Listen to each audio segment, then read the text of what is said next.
Welcome to another podcast episode of The Seed. I'm your host, Lisa Resnick, and today we have a truly inspiring guest with us, Meredith Everist. Meredith is a trailblazer in the world of sustainable business practices and an advocate for eco-friendly innovations. In this episode, we are going to dive deep into her journey, exploring the challenges she faced and the triumphs she celebrated while building her impactful career. Get ready for an insightful conversation filled with actionable advice and inspiring stories that will leave you motivated to make a difference in your own way. Let's get started. Welcome to The Seed, cultivating growth and empowering women in business, brought to you by Dandelion-Inc. I'm your host, Lisa Resnick, and this podcast is all about connecting, developing, and supporting women in business. Join me as we explore tips and insights on leadership, business development, and social media strategies that can help you thrive. We'll also hear from amazing guests who share their stories and experiences, offering inspiration and practical advice for your entrepreneurial journey. So tune in, download, like, and subscribe. And remember, if you love what you hear, share it with others. Together, let's cultivate growth and empower women in business. Hey everyone, Lisa Resnick here. Welcome to Dandelion-Inc's The Seed, where we nurture ideas and empower women in business. Today, we have special guest, Meredith Everist, the principal at Bayless Architects, where she champions for diversity within her profession and for environmental sustainability, interests serving on AIA, Seattle, and NAOP committees. She was also recognized in 2018 for Women of Color Achievement Awards, selected in partnership by 100 Black Men of Seattle, Inc., and the Women Presidents Organization, where we probably most often refer to WPO. Meredith is not only a leader and an inspiration to other women professionals, doesn't matter what industry. She is also active in showing the youth the path and possibilities of becoming architects themselves. Today, we will dive into Meredith's journey to becoming a principal, her passion for encouraging young women to pursue careers in architecture, and discuss the challenges and opportunities for women in this field. Thank you so much, Meredith, for being on the podcast today.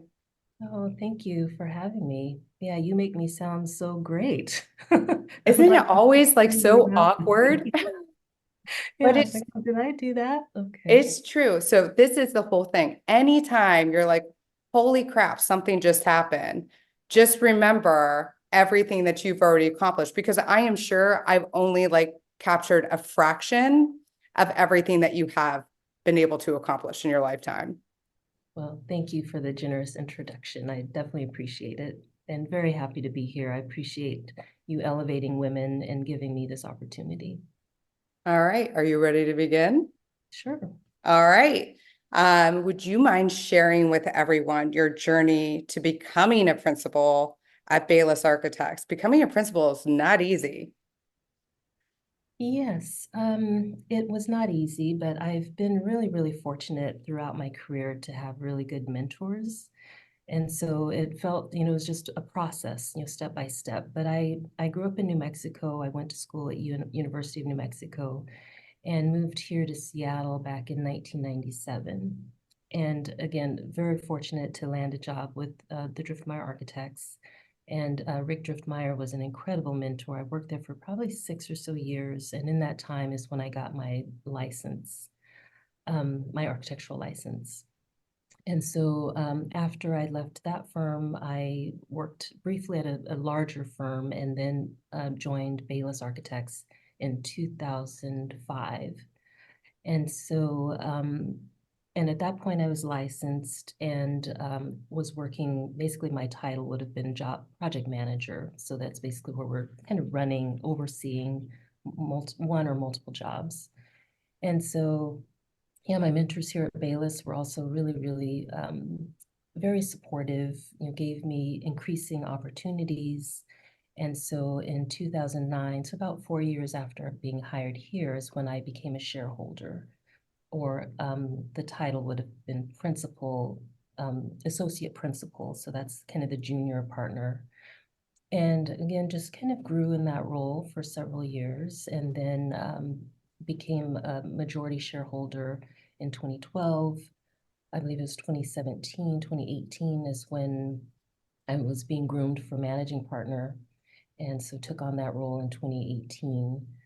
And so, yeah, it's just been a journey, step by step process of, learning along the way, and relying on really supportive people, and in reality, having supportive people recognize things in me that I maybe didn't see in myself, and giving me the opportunity, and then taking the opportunity when it's there, even though it's scary and challenging, but saying yes to it. I love the fact that you mentioned mentors and your advocates, because I think that is so essential for all of us in our journeys in our professional careers, even as an independent entrepreneur, to have advocates and mentors as you grow and scale in any industry.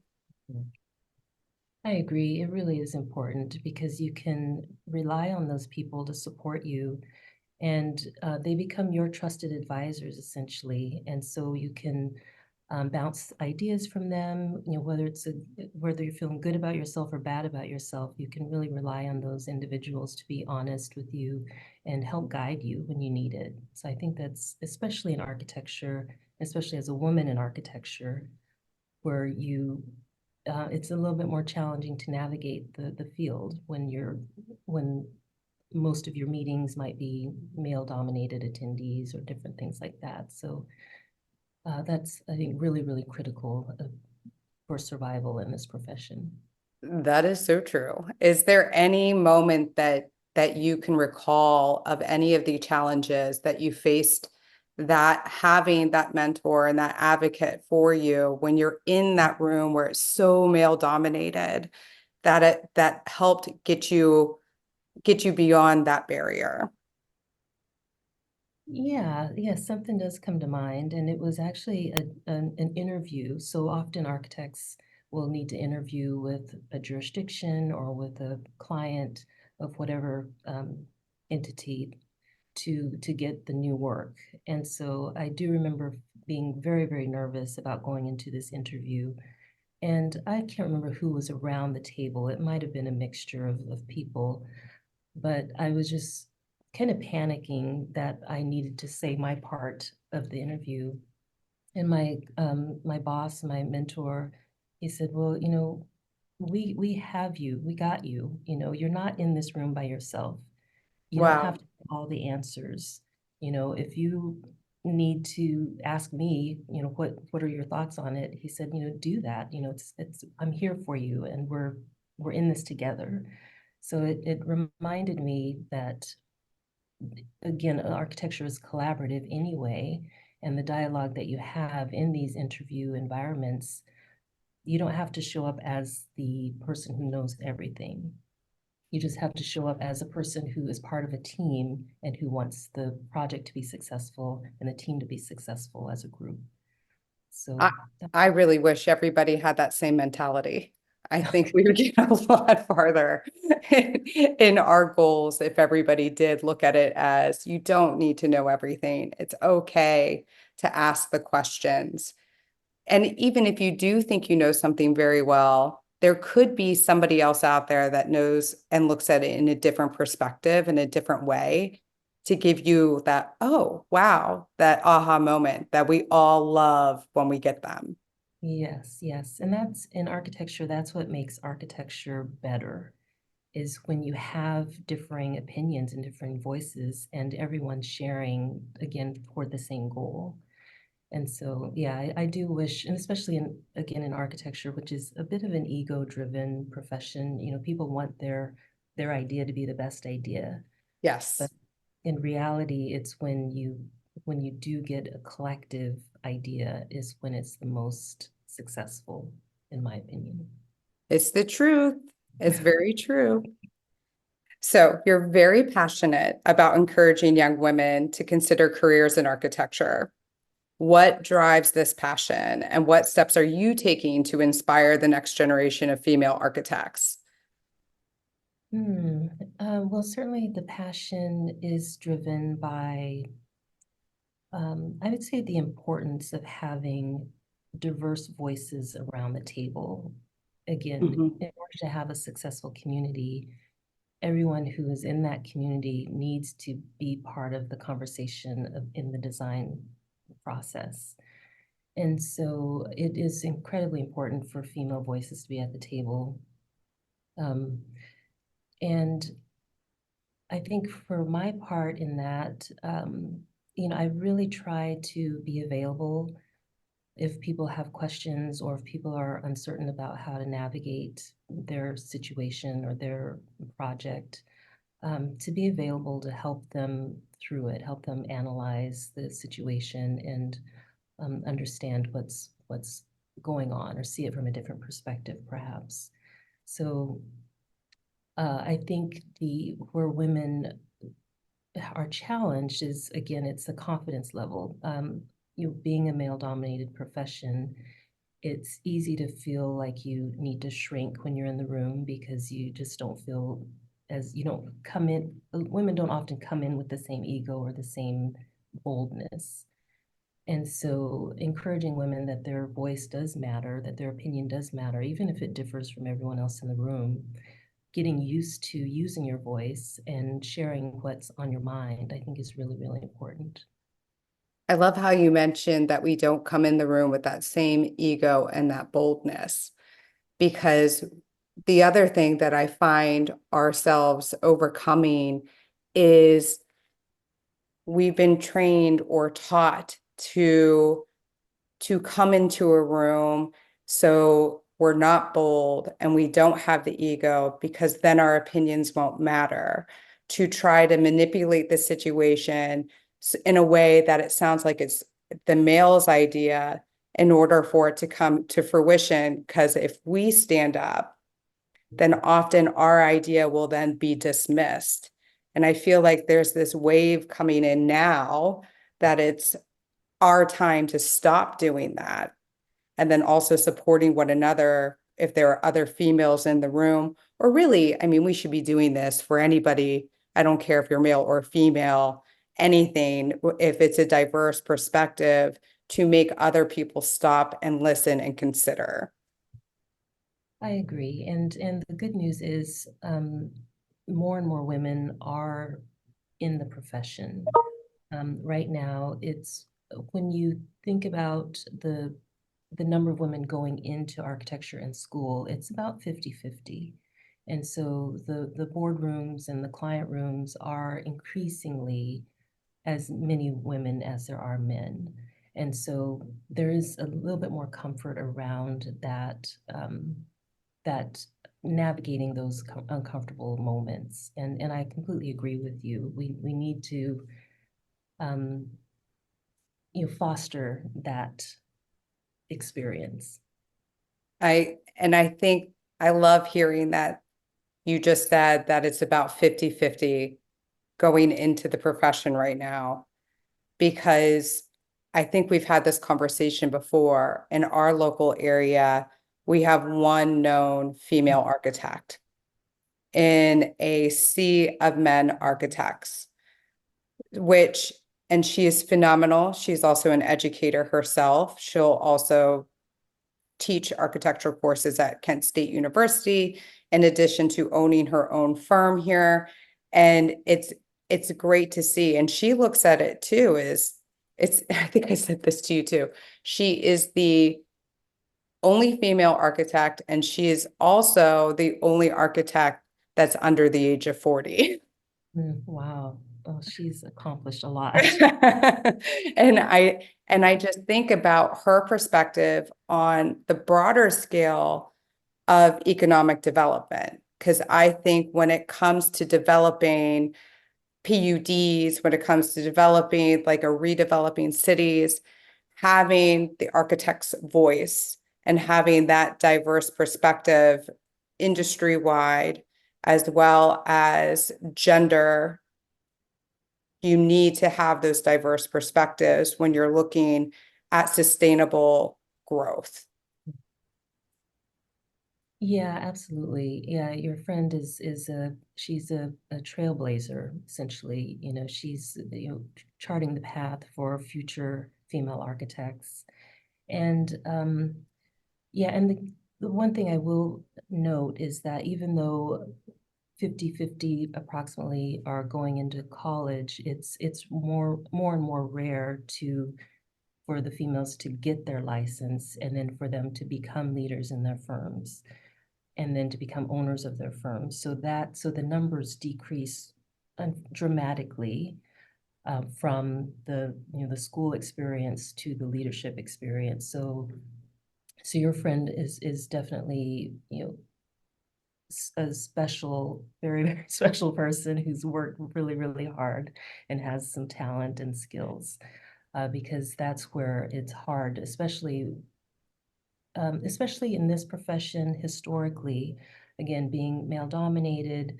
And historically, this profession is one that required long hours. And so Yes. this wasn't friendly for families, whether male or female, just not a friendly profession. And that is starting to shift, but it's still, historically, women still do take on more of the domestic part Yes. of their families.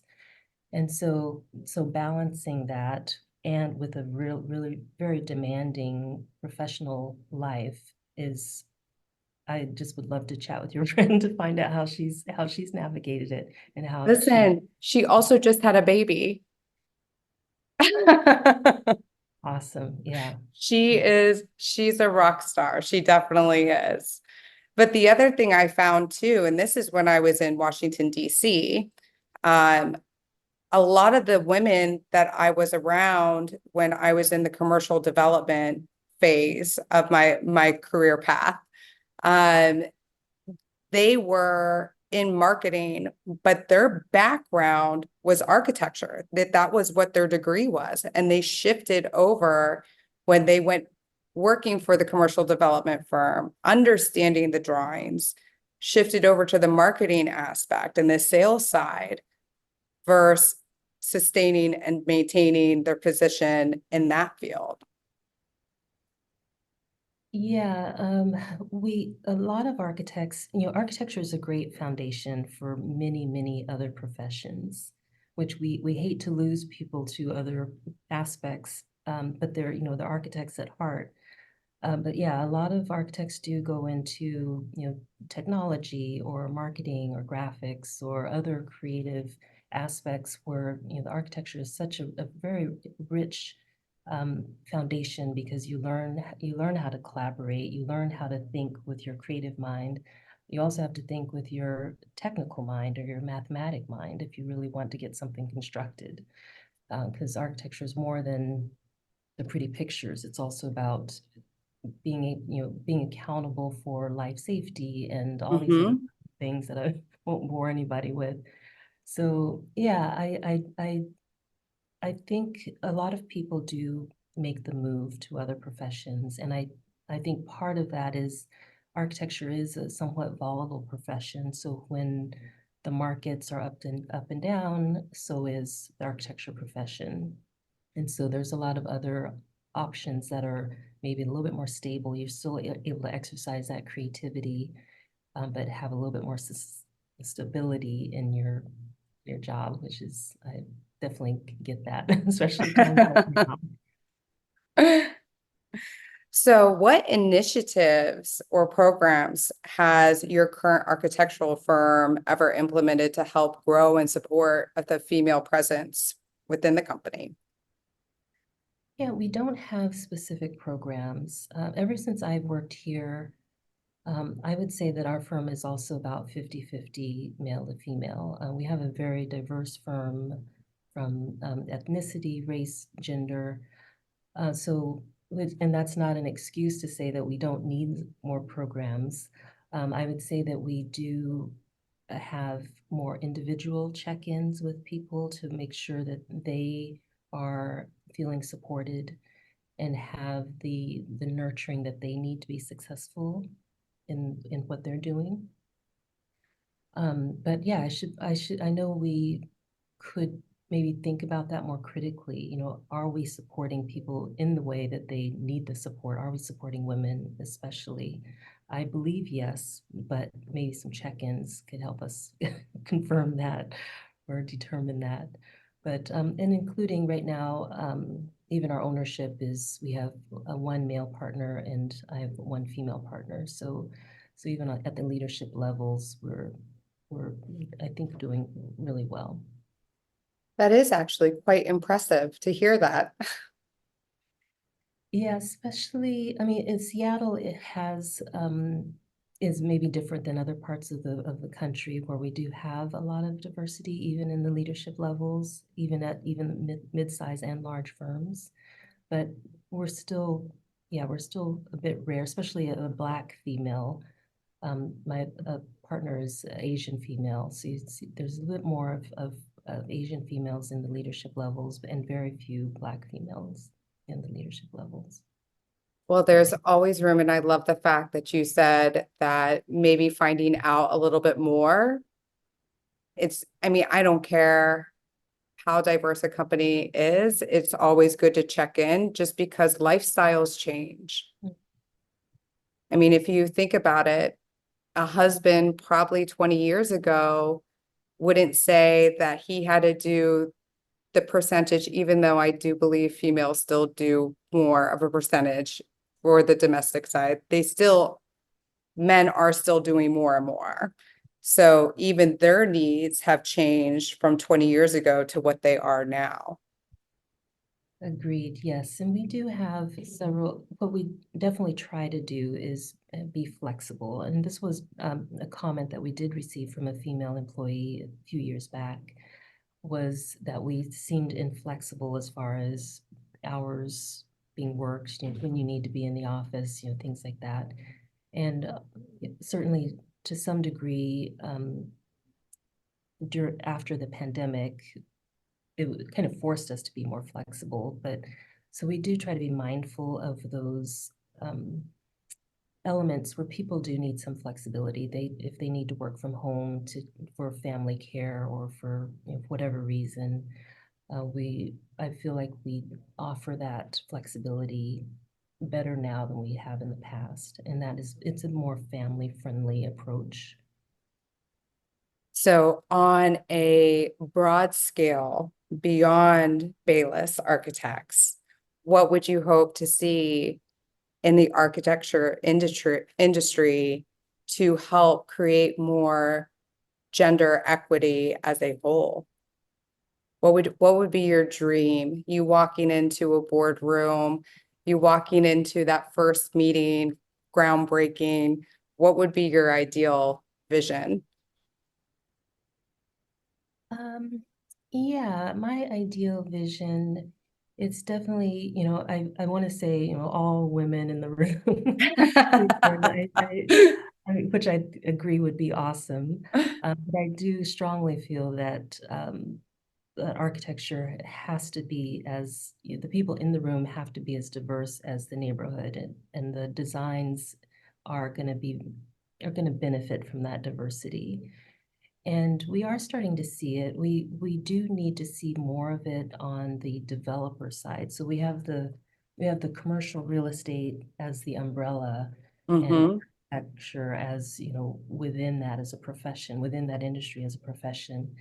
And so even though the architecture is getting more diverse, some of the engineering fields, not so much, like structural engineering and civil engineering, they're getting there, but those aren't as welcoming. Maybe welcoming is not the right word, but maybe not as great as at embracing diversity as architecture is. And They're then not marketing to females as an occupational choice as well. that could be it exactly. That could be it exactly. And maybe it's a bit more of a challenge to be welcomed in those circles. And then also more importantly is the client. So if your client is a developer, it's more rare to see women in that role as well. So if the client is female, and the engineering teams are female, and the architecture teams are female, that would be a more the diversity that I would be excited to see, I think, for the most successful design. It's true. So I'm a broker in the state of Ohio.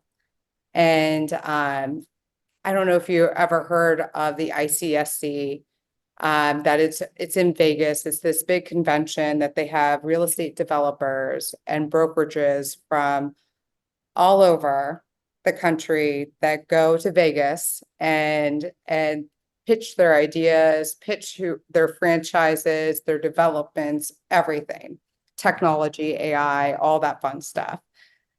I went to it the first time and I was like, holy cow, I didn't realize how rare I was Yeah, in this field until I showed up at a room at that size with so many men. yes, And what was interesting to me too is I never saw, if there was another female, I never saw a group of females together. I would only see one female with a group of men, yeah. maybe two, but there was never like a group of females with maybe one man that was standing around. I thought that was really interesting. So I completely concur with you that that would be absolutely amazing. Yeah, we have a long way to go. And those big conferences are reminders of how far we still have to go. 100%. So one final question. What advice do you have for young women aspiring to enter the field of architecture? And actually, I don't care. You don't have to be a young woman. You could be 40 years old and decide that you want to go back to school and go into the field of architecture. What message would you like to give our listeners today? Oh, that's a big question. I guess I would want to stress to them the importance of their voice in design. Um, probably shouldn't use this example, but I'll go ahead and say it anyway. But as an example, if you're at a stadium and or especially, nowadays stadiums are better, but in the olden days, you're at a stadium and you see a line of women at the restroom because the bathrooms just weren't designed very well, weren't designed with anyone other than the male body in mind.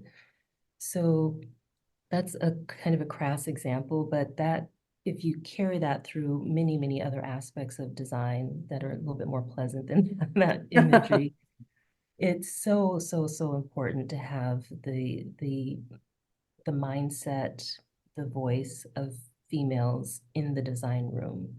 And so I strongly, strongly encourage people to pursue architecture, and not just to, again, once you get through school, figure out how you make it to the leadership levels in the profession, because you have a different influence, you have a different perspective at that level, and you can make a bigger difference. At any level, it's fantastic. But if you're finding that you need support in order to get to the upper levels, or figure out what the barriers are so you can break through those, you'll find the support team that you need to help you break through those barriers. I think it's just really, really important for our communities, for women to be active and involved and leaders in the design profession. I love it. I couldn't agree more. And that means showing up in the rooms, whether invited or not, and paying attention and listening to the people in the room and then latching on to them. Yes, agreed. Because they don't know that they need help a lot of times unless you approach them and say, hey, I think you're awesome. I would love to learn from you. Is it okay if I shadow you? Yes, absolutely. Yes. And, I certainly am available for anyone who wants any kind of support. I encourage people to reach out to me. Again, I think it's imperative that we have more female designers in the room. I agree completely. As a female who doesn't like waiting in line for the restroom in any location, I don't care if it's a restaurant, concert hall, or stadium, we are still there and we still need to be considered. Yes, absolutely. Well, thank you so much, Meredith. I really appreciate you. Oh, thank you. I appreciate you. This is a wonderful podcast, and thank you for all that you're doing. All right. Till next time, till I hit you up next time, because I will. You know where to find me. Thank you, everyone, for listening in to The Seed. If you'd like to receive our weekly newsletter, go to Dandelion-Inc.com and click Let's Connect. And please be sure to subscribe to The Seeds podcast to hear more inspiring stories from other badass women that are all around us. Remember, behind every woman is a tribe of other successful women who have their back. To you all, thank you.